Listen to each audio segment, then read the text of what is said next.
Youth Month and Youth Day highlight the urgent need to address South Africa's critical youth unemployment rate. Youth between the ages of 15 to 34 years make up around 63.3% of the population and continue to face significant barriers to workforce inclusion. Prolonged unemployment reduces the likelihood of entering the workforce, which can lead to detrimental long-term consequences, including the perpetuation of intergenerational poverty, diminished individual prospects and feelings of low self-worth. To discuss this further, we're joined by educationalist Dr. Laura Fisher. Very good evening to you, Dr. Fisher. Thank you for your time. Youth unemployment, I mean, it's a major crisis. And I suppose with that crisis, it begs the question, where is the next generation of the workforce? Yeah, that is the crisis that we face, isn't it? I mean, I think the next generation of the workforce is sitting in South Africa and is just feeling extremely demotivated by the long-term consequences that are arising as a result of the significant barriers that they're facing to get into the workforce. So, yeah, to address this, we really need to start to create opportunities for youth inclusion and equity in the workplace. And what about, you mentioned youth inclusion. What about looking at addressing bias against youth, creating a youth inclusive future to work in? I mean, young people will say, I have graduated, but I don't have the required experience to apply and be selected for a certain job, for instance. Yeah, very, very pertinent question. And I think it's covering two specific areas. So yes. The first is addressing the bias against youth, and then the second is this idea of the breaking the no job, no experience cycle that so many youth find themselves in. So first of all, just to go to your first point in addressing bias against youth, I was quite horrified to read a recent study from LinkedIn that showed that 50% of workers between the ages of 18 and 28 had left their jobs in actually tech and IT because the company culture made them feel uneasy or unwelcome. And when you hear that, you think to yourself, seriously, in this day and age, are we still dealing with this? But the reality is we are. And too many organizations remain indifferent about bias in the workplace, which is the very reason I think that diversity, equity, and inclusion initiatives are now squarely in the spotlight, and organizations are being forced to look at their diversity, equity, and inclusion strategies to find ways to implement them correctly and quickly. Because otherwise companies are going to continue to perpetuate these biases against youth. And obviously they're unfair biases because youth have so much to offer businesses in many ways. They bring new ideas, they bring a willingness to learn, they bring motivation. So that's the one point. And then the other thing that you spoke to around this idea of the no job, no experience cycle, which we know is extremely frustrating, and it's a catch-22 for many young people in South Africa.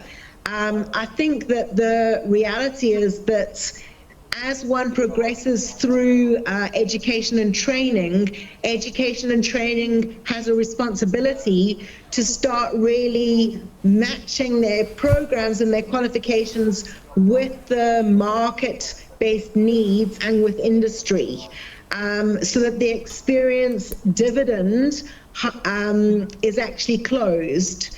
And this really highlights critical important initiatives like experiential learning during your qualification, apprenticeships, workplace learning, in addressing the scourge of youth unemployment.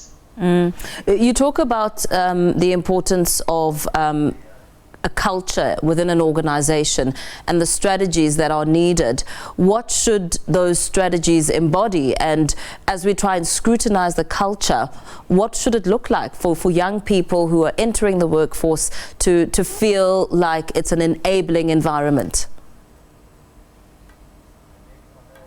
I think young people primarily need to feel a sense of significance, worth, and belonging. And I think that companies get it right when they make people feel valued.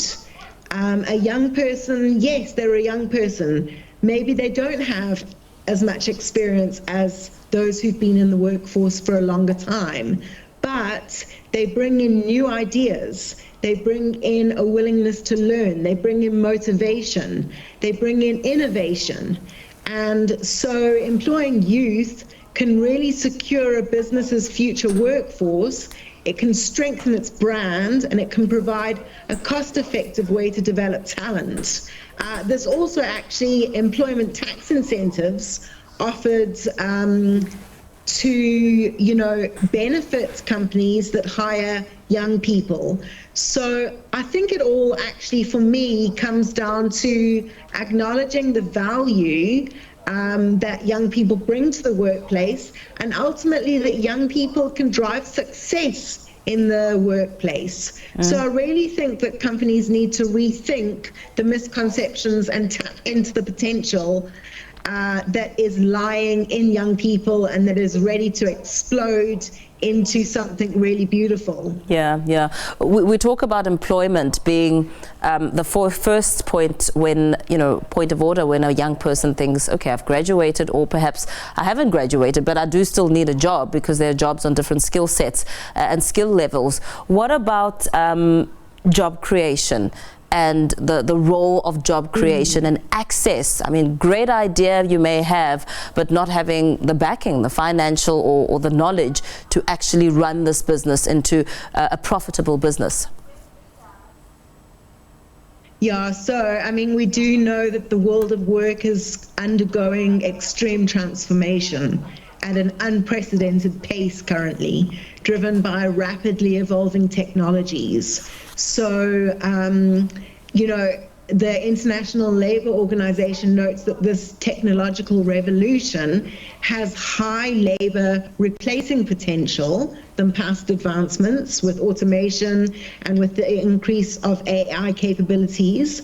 However, at the same time, there are new jobs being developed all the time. And actually, when you look at the ratios, although AI may replace some of the more automated tasks, there is still a great need for human bodies in the workplace. And so when we speak about job creation, I think that we need to encourage the youth that with the right policies in place, which we actually do have in this country, with education and training shifting to really blend knowledge, skills and experience, young people can thrive in the new landscape that we find ourselves in. Yeah. And I think really to succeed, young people have to develop skills that complement technology. So critical thinking becomes very important. Creativity becomes very important. Emotional intelligence becomes very important. And governments, educators, employers must all work together to really prepare workers for the future of work. So we almost need to take a human-centered approach to job creation and acknowledge, yes, there's technology, but rather than technology replacing humans, it enhances our capabilities, it augments our intelligence, it activates us, and it can actually create enormous potential for us.